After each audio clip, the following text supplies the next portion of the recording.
Olá, queridos irmãos e irmãs em Cristo. Antes de começarmos esta reflexão profunda sobre um tema tão importante, eu gostaria de pedir que vocês se inscrevam no canal e deixem um comentário compartilhando qual versículo bíblico mais tem tocado o coração de vocês ultimamente. Sua participação é fundamental para que possamos crescer juntos em fé e conhecimento da palavra de Deus. Hoje vamos falar sobre uma verdade que muitos preferem evitar, mas que é absolutamente essencial para a nossa salvação: os pecados que verdadeiramente condenam a alma. Esta não é uma mensagem para amedrontar, mas para libertar. Pois, como disse Jesus, a verdade nos libertará. É uma mensagem de amor, porque Deus nos ama tanto que não quer que pereçamos, mas que todos cheguem ao arrependimento. Vivemos em uma época onde o conceito de pecado tem sido diluído, relativizado e até mesmo ridicularizado. A sociedade moderna nos diz que não existe certo ou errado absoluto, que tudo é questão de perspectiva, que devemos seguir nossos corações e que Deus é muito amoroso para condenar alguém. Mas será que essa é realmente a verdade bíblica? Será que podemos redefinir o pecado conforme nossa conveniência ou nossos desejos? A palavra de Deus é clara quando nos ensina que existe uma diferença fundamental entre o pecado que leva à morte espiritual e aqueles tropeços da vida cristã que, embora sejam falhas, não separam definitivamente a alma de Deus. O apóstolo João, em sua primeira carta, fala sobre o pecado para a morte e o pecado que não é para a morte. Esta distinção não é meramente teológica, mas tem implicações eternas para cada um de nós. Quando observamos as Escrituras com honestidade e humildade, descobrimos que existem atitudes, escolhas e estilos de vida que, quando abraçados de forma persistente e sem arrependimento, levam a alma à condenação eterna. Não é Deus quem condena arbitrariamente, mas são nossas próprias escolhas que nos separam da fonte da vida, que é o próprio Deus. O primeiro e talvez mais devastador pecado que condena a alma é a rejeição consciente e deliberada de Jesus Cristo como Senhor e Salvador. Não estamos falando aqui de quem nunca ouviu o Evangelho ou de quem está em processo de busca genuína. Estamos falando daqueles que conhecem a verdade, que foram confrontados com o amor de Cristo, que entenderam o plano de salvação, mas escolheram deliberadamente rejeitá-lo. Jesus mesmo declarou que quem não crê já está condenado, porque não crê no nome do unigênito Filho de Deus. Esta não é uma condenação caprichosa, mas o resultado natural de uma escolha. É como alguém que, estando se afogando, rejeita a corda que é lançada para salvá-lo. A pessoa não morre porque a corda não estava disponível, mas porque escolheu não agarrá-la. A Bíblia nos ensina que Deus não quer que nenhum pereça, mas que todos venham ao arrependimento.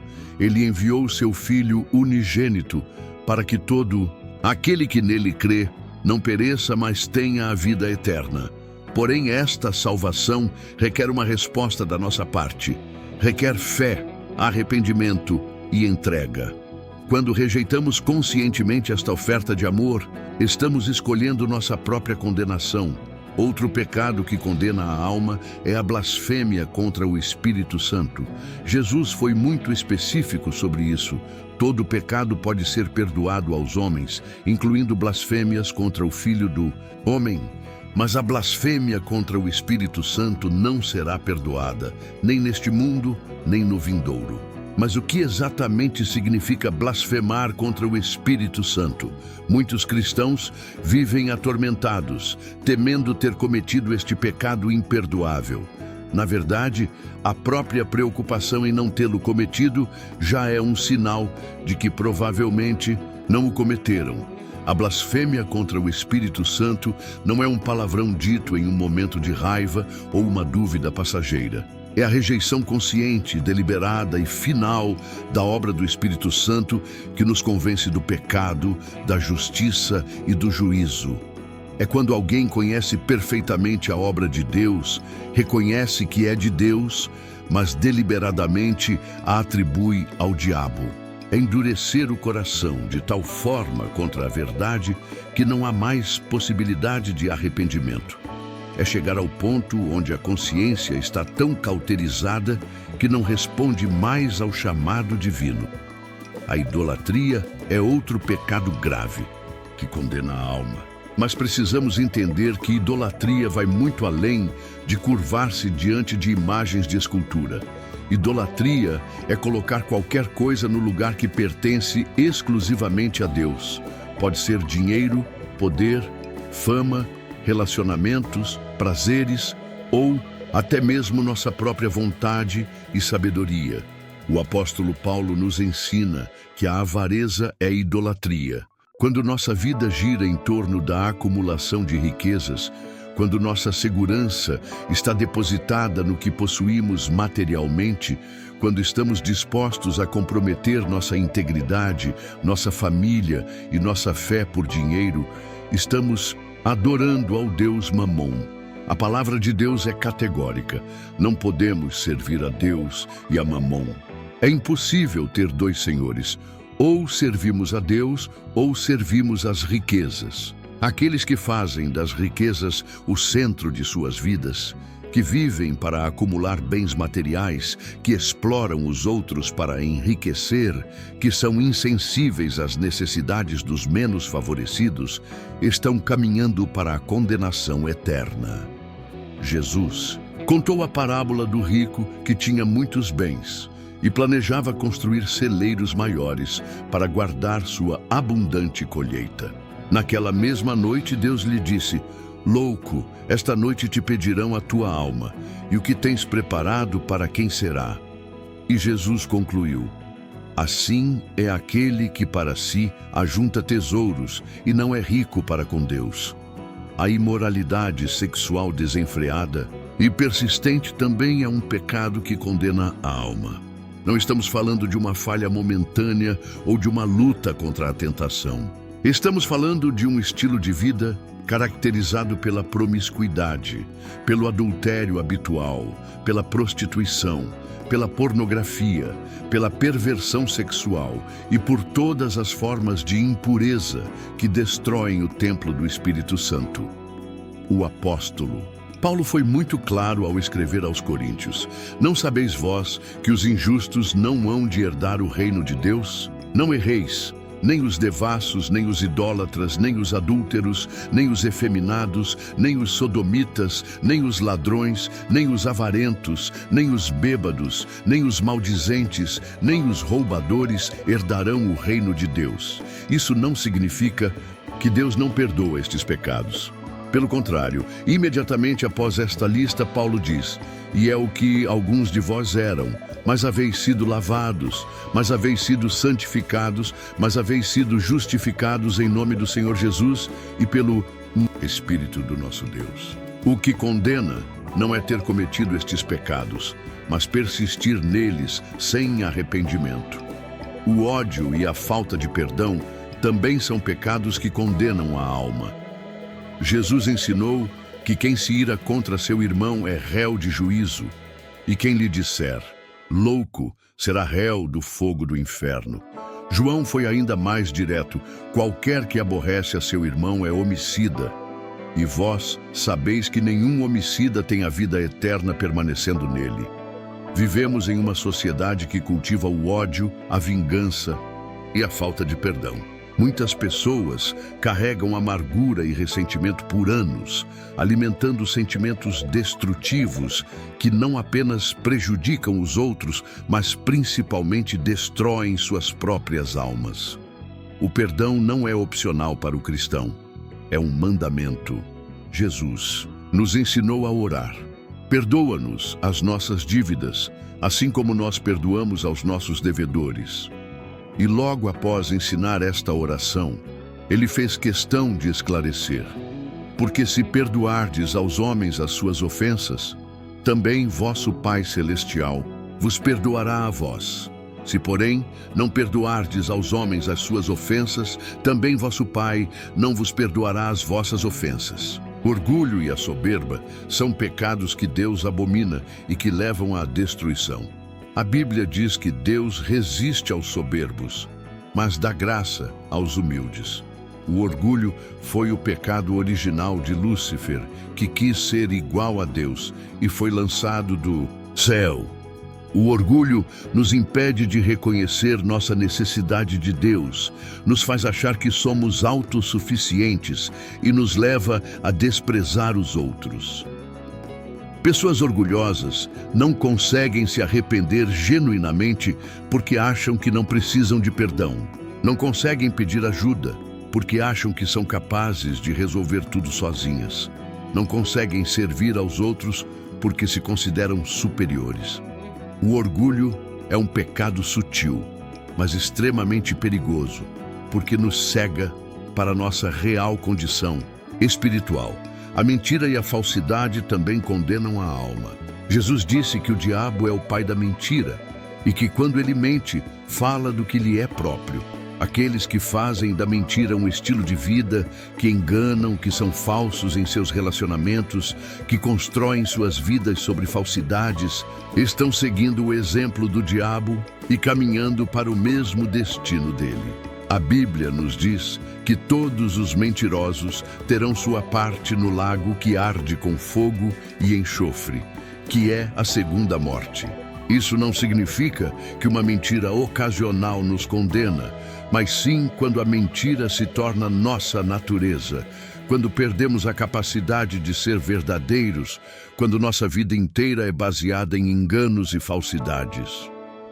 A rebelião constante contra a autoridade de Deus e sua palavra é outro pecado que condena a alma.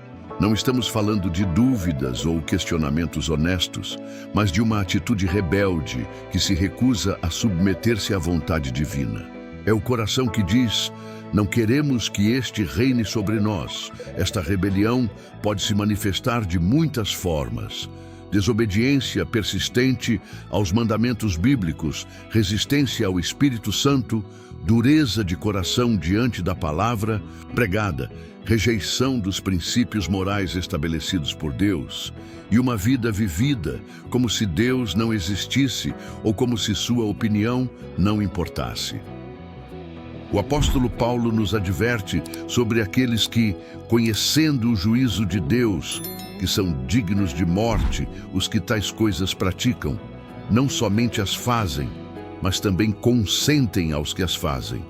Há uma diferença entre pecar por fraqueza e pecar por rebelião. O pecado por fraqueza encontra perdão no arrependimento. O pecado por rebelião endurece o coração e afasta a alma de Deus. A falta de amor genuíno pelos outros também é um sinal de condenação. Jesus disse que amarmos uns aos outros é o sinal pelo qual todos conhecerão que somos seus discípulos. João foi categórico. Nós sabemos que passamos da morte para a vida, porque amamos os irmãos. Quem não ama, permanece na morte. Não estamos falando apenas de um sentimento romântico ou emocional, mas do amor prático que se manifesta em ações concretas. É o amor que se importa com o sofrimento do próximo, que está disposto a sacrificar-se pelo bem-estar dos outros, que busca o melhor para todos, não apenas para si mesmo. Jesus contou a parábola do juízo final, onde as nações serão separadas como o pastor separa as ovelhas dos bodes. O critério de separação não foi doutrina, não foi denominação, não foram dons espirituais, mas foi amor prático. Porque tive fome e me destes de comer, tive sede e me destes de beber, era estrangeiro e me recolhestes, estava nu e me vestistes, adoeci e me visitastes, estive na prisão e fostes me ver. A hipocrisia religiosa é outro pecado grave que pode condenar a alma. Jesus foi mais duro com os religiosos hipócritas do que com os pecadores públicos. Os fariseus, que conheciam a lei perfeitamente, mas não a viviam, que aparentavam ser santos, mas eram cheios de iniquidade por dentro, receberam as palavras mais severas de Jesus. A hipocrisia religiosa é quando nossa aparência exterior não condiz com nossa realidade interior. É quando falamos de amor, mas vivemos no ódio, pregamos a honestidade, mas somos desonestos, ensinamos sobre perdão, mas somos vingativos, aparentamos ser espirituais, mas nossa vida privada está em ruínas. Jesus disse: Ai de vós, escribas e fariseus hipócritas, pois que limpais o exterior do copo e do prato, mas o interior está cheio de rapina e de iniquidade. A hipocrisia é perigosa, porque engana não apenas os outros, mas também a nós mesmos. Podemos chegar ao ponto de acreditar em nossa própria encenação. A dureza de coração e a falta de arrependimento são talvez os aspectos mais cruciais de todos os pecados que condenam. Não é necessariamente o tipo de pecado que determina a condenação, mas a atitude do coração diante do pecado. Davi cometeu adultério e homicídio, mas seu coração se quebrantou em arrependimento. Pedro negou a Jesus 3 vezes, mas chorou amargamente e se arrependeu. Por outro lado, Judas também se arrependeu de ter traído Jesus, mas seu arrependimento não foi para a salvação, foi para a condenação, porque não havia fé nem esperança de perdão. O arrependimento que leva à salvação é acompanhado de fé na misericórdia de Deus e de uma mudança real de vida. Hebreus nos adverte sobre o perigo de endurecer o coração.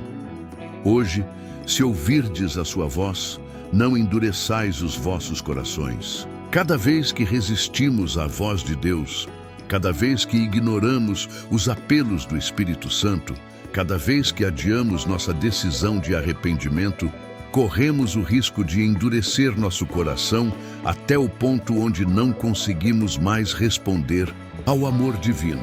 A ingratidão persistente também é um pecado que condena a alma. Paulo, descrevendo a sociedade dos últimos tempos, inclui a ingratidão como uma das características dos réprobos. Quando perdemos a capacidade de reconhecer as bênçãos de Deus, quando tomamos sua bondade como garantida, quando nos achamos merecedores de tudo que recebemos, estamos desenvolvendo um coração que se afasta cada vez mais de Deus. A ingratidão nos torna cegos às manifestações do amor divino em nossas vidas. Perdemos a capacidade de louvar, de adorar genuinamente, de reconhecer nossa dependência de Deus. Um coração ingrato é um coração orgulhoso que não consegue ver além de si mesmo. Mas aqui está a boa notícia, a esperança que transforma. Mortudo, nenhum desses pecados é maior que a graça de Deus para aqueles que genuinamente se arrependem e creem no Senhor Jesus Cristo. O sangue de Jesus é poderoso o suficiente para purificar qualquer pecado, por mais grave que seja. Não existe pecador fora do alcance da misericórdia divina, desde que haja arrependimento genuíno. O ladrão na cruz havia vivido uma vida de crimes, mas no último momento se arrependeu e creu em Jesus, e Cristo lhe assegurou: hoje estarás comigo no paraíso. A mulher adúltera foi perdoada e orientada a não pecar mais. Zaqueu, que havia roubado como publicano, foi transformado e tornou-se generoso. Paulo, que perseguiu a igreja, tornou-se o maior missionário cristão. O que determina nossa salvação ou condenação não é o tamanho dos nossos pecados, mas nossa resposta ao amor de Deus manifestado em Cristo. Deus está sempre estendendo suas mãos para nos receber de volta. Sua misericórdia se renova a cada manhã. Seu amor é paciente e persistente. Mas precisamos entender que a graça de Deus não é licença para pecar. Como disse Paulo, permaneceremos no pecado para que a graça abunde? De modo nenhum. A verdadeira conversão produz uma vida transformada. Não significa que seremos perfeitos, mas significa que não amaremos mais o pecado como antes. O Espírito Santo que habita em nós nos convence quando estamos fazendo algo errado. A palavra de Deus nos guia em toda a verdade. A comunhão com outros cristãos nos ajuda a crescer em santidade.